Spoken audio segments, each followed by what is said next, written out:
Hello बच्चों, कैसे हैं आप सब लोग। आई होप आप लोग बिल्कुल ठीक होंगे और मैं भी बिल्कुल ठीक हूँ। मैं हूँ आपकी हिंदी व्याकरण की टीचर। आज पढ़ेंगे बच्चों हम पार्ट नंबर 5 जिसका नाम है शब्द संरचना यानी वर्ड फॉर्मेशन। तो चलिए बच्चों पढ़ना शुरू करते हैं। उपसर्ग, प्रत्यय तथा समास के कुछ शब्दांश को जोड़कर एक शब्द से अनेक शब्दों के निर्माण को शब्द रचना कहते हैं। वाक्य में शब्द का सही प्रयोग करने के लिए उसमें कुछ नया जोड़कर या उसे परिवर्तित करके उसका कुछ अन्य रूप बना दिया जाता है, इसे शब्द रूप या पद कहते हैं। वाक्य में शब्द रूप या पद का ही प्रयोग होता है। शब्द रूप देने पर एक शब्द से अनेक शब्द बन जाते हैं। शब्द रचना 3 प्रकार से की जाती है। शब्द से पूर्व यानी पहले कोई अन्य शब्दांश जोड़कर, शब्द के अंत में शब्दांश या विभक्ति आदि जोड़कर, 2 स्वतंत्र शब्दों को जोड़कर। चलिए बच्चों सबसे पहले हम पढ़ेंगे उपसर्ग। वे शब्दांश जो किसी शब्द के पहले जुड़कर उसके अर्थ में परिवर्तन ला देते हैं उपसर्ग कहलाते हैं।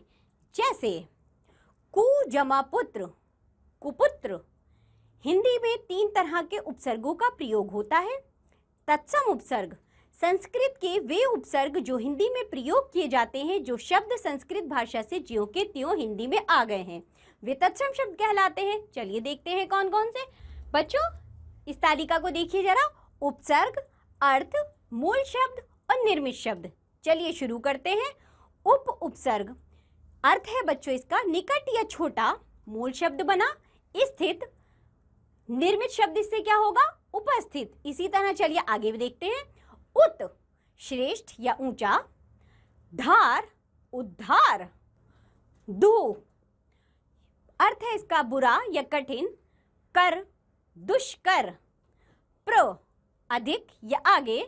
सिद्ध, प्रसिद्ध। अप, अनुचित या बुरा। मान, अपमान। अभि, विशिष्ट या सामने। वादन, अभिवादन। आ, सहित या तक, जीवन, आजीवन। निहि, रहित या नहीं, रोग, निरोग। सम, पूर्ण या सहित, सार, संसार। सु, अच्छा या सरल, पुत्र, सुपुत्र। प्रति, विरुद्ध या आगे, वाद यानी प्रतिवाद। वि, विशेष या भिन्न, वाद, विवाद। संस्कृत के और भी बहुत से उपसर्ग हिंदी में प्रचलित हैं जो अनेक अर्थों में भी प्रयुक्त होते हैं। तद्भव उपसर्ग, संस्कृत से विकसित उपसर्गों को जो शब्द संस्कृत शब्दों के परिवर्तित रूप में हिंदी में प्रयोग किए जाते हैं तद्भव उपसर्ग कहा जाता है। बहुप्रचलित तद्भव उपसर्ग निम्नलिखित हैं। जरा बच्चों देखिए कौन कौन से।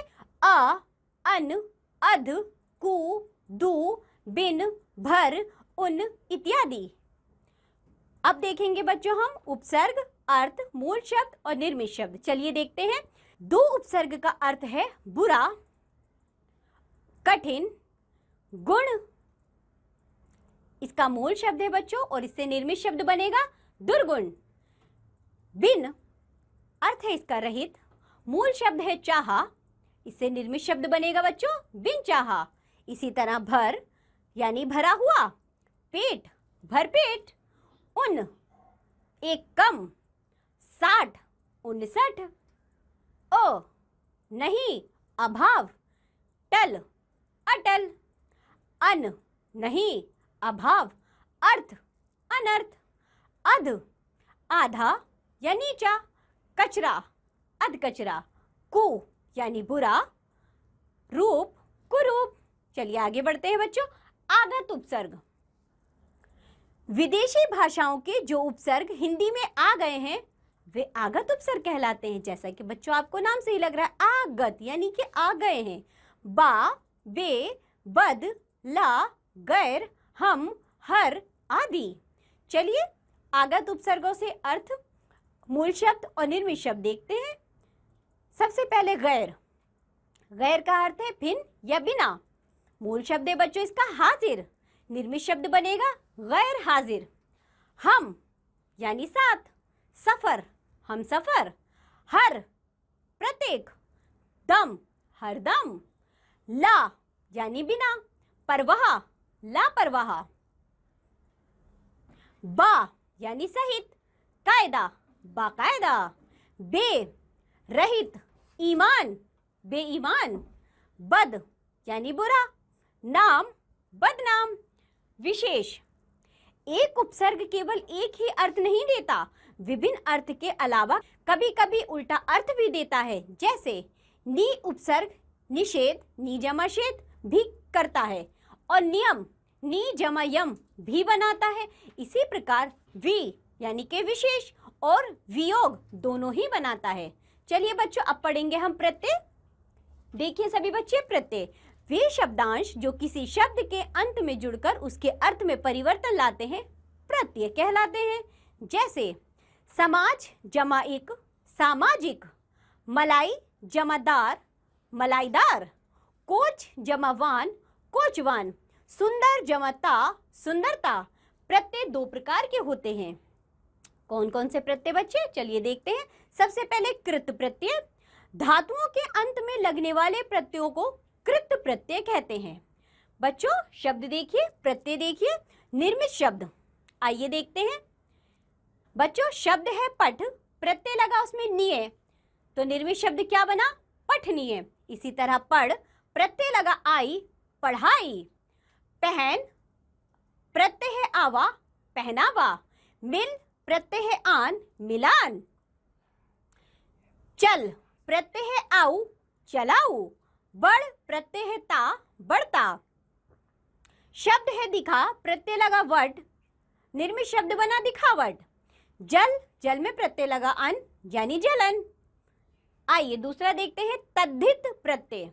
ऐसे प्रत्यय जो संज्ञा, सर्वनाम और विशेषण के अंत में जुड़कर उन शब्दों के अर्थ में विशेषता उत्पन्न करते हैं और उन्हें नया रूप देते हैं, तद्धित प्रत्यय कहलाते हैं। चलिए देखते हैं बच्चों, यहाँ शब्द दिए गए हैं, प्रत्यय दिए गए हैं और निर्मित शब्द हैं। कौन से होते हैं आइए देखें। दुकान, प्रत्यय लगा दार यानी दुकानदार। भय, आनक, भयानक। अपना पन, अपनापन। आलू, प्रत्यय लगा वाला, आलू वाला। आमद, प्रत्यय लगा नी, आमदनी। चाल, प्रत्यय बाज, चालबाज। कहानी, प्रत्यय कार, कहानीकार। साहस, प्रत्यय ईक, साहसिक। गुलाब, प्रत्यय लगा ई, गुलाबी। मनुष्य, प्रत्यय लगा ता, मनुष्यता। गरीब, ई, गरीबी। गाड़ी, वान, गाड़ीवान। पांच, वा, पांचवा। मोटा, पा, मोटापा। अक्ल, मंद, अक्लमंद। भूख, आ, भूखा। साहित्य, इक, साहित्यिक। ऊन, ई, ऊनी। मातृत्व, मातृत्व।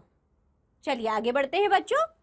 उपसर्ग और प्रत्यय का एक साथ प्रयोग, चलिए देखते हैं।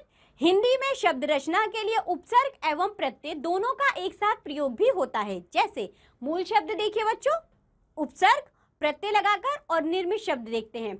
मूल शब्द है स्थित, हमने जब इसमें उपसर्ग और प्रत्यय दोनों लगाए, उपसर्ग लगाया उप, प्रत्यय लगाया ती, तो निर्मित शब्द बना उपस्थिति। इसी तरह एक और देखिए जरा, चिंत, उपसर्ग लगाया नी, प्रत्यय लगाया ता, तो शब्द बना निश्चिंतता।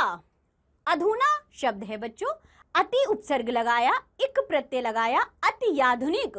मान शब्द है, सम उपसर्ग लगाया, इत प्रत्यय लगाया, निर्मित शब्द बना बच्चों सम्मानित। चलिए अब पढ़ेंगे हम समास।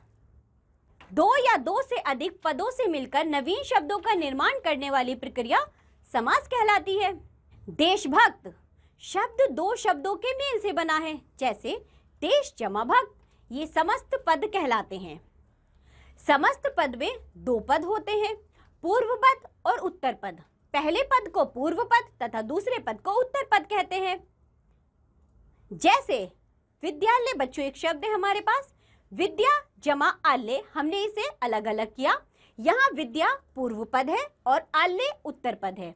चलिए आगे देखते हैं, समास विग्रह। समस्त पद को अलग करके लिखना समास विग्रह कहलाता है। समास के चार मुख्य भेद हैं, आइए देखते हैं कौन कौन से भेद हैं। चलिए बच्चों देखिए समास और समास के भेद। अव्ययी भाव समास, तत्पुरुष समास। बच्चों तत्पुरुष के दो भेद और होते हैं, द्विगु समास और कर्मधारय समास। तीसरा भेद है द्वंद्व समास, चौथा है बहुव्रीहि समास। चलिए आगे बढ़ते हैं। सबसे पहले पढ़ेंगे हम अव्ययी भाव समास। अव्ययी भाव समास में प्रथम पद प्रधान होता है, पहला पद अव्ययी होता है। अव्ययी भाव का समस्त पद अव्ययी की भांति कार्य करता है। चलिए इसके उदाहरण देखते हैं। समस्त पद है बच्चों आजन्म, विग्रह करेंगे इसका क्या होगा, जन्म से लेकर, यथा समय यानी समय के अनुसार, प्रतिदिन, प्रतिदिन यानी हर दिन, प्रत्येक, प्रत्येक, प्रति जमा एक, एक एक।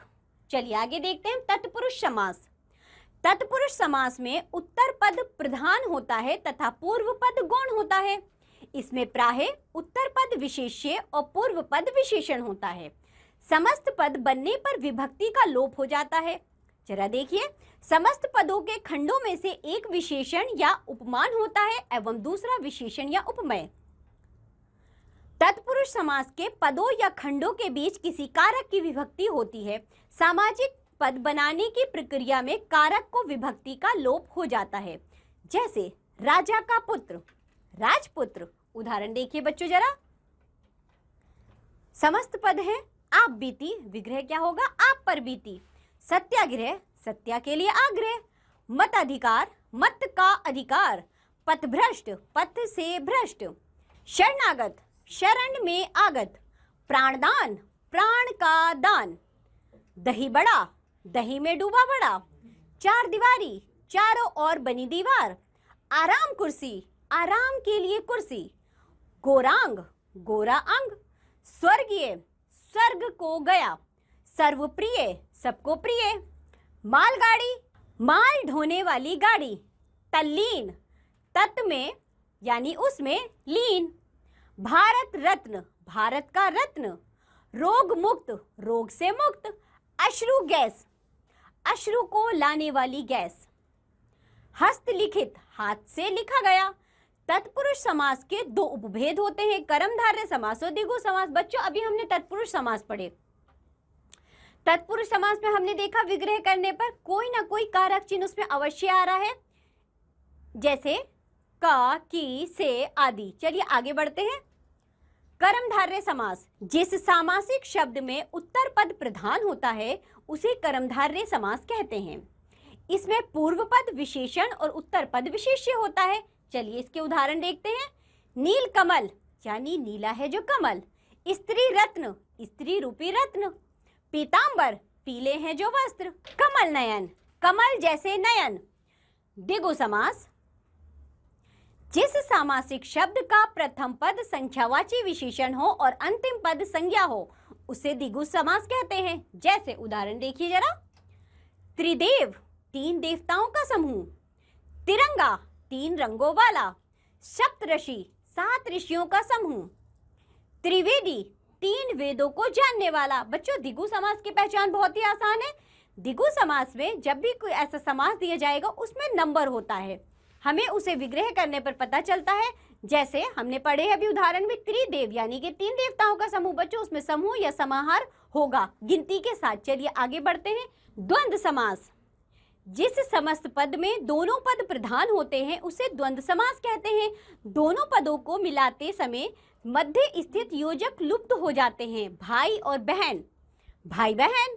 उदाहरण देखिए बच्चों। पाप पुण्य, पाप या पुण्य। चलिए आगे और देखते हैं इसके उदाहरण। चाल चलन, चाल और चलन। माता पिता, माता और पिता। राम कृष्ण, राम और कृष्ण। पाप पुण्य, पाप या पुण्य। काम काज, काम और काज।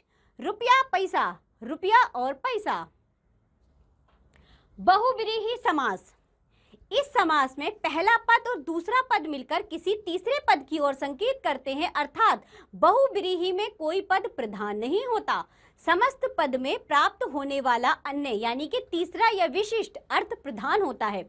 चलिए इसका उदाहरण देखिए जरा। जैसे हमने कहा लंबोदर, लंबा है उदर जिसका, अर्थात गणेश। मुरलीधर, मुरली को धारण करने वाला, अर्थात कृष्ण। दशानन, दस है आनंद जिसके, अर्थात रावण। पीतांबर, पीला है अंबर जिसका, अर्थात श्री कृष्ण।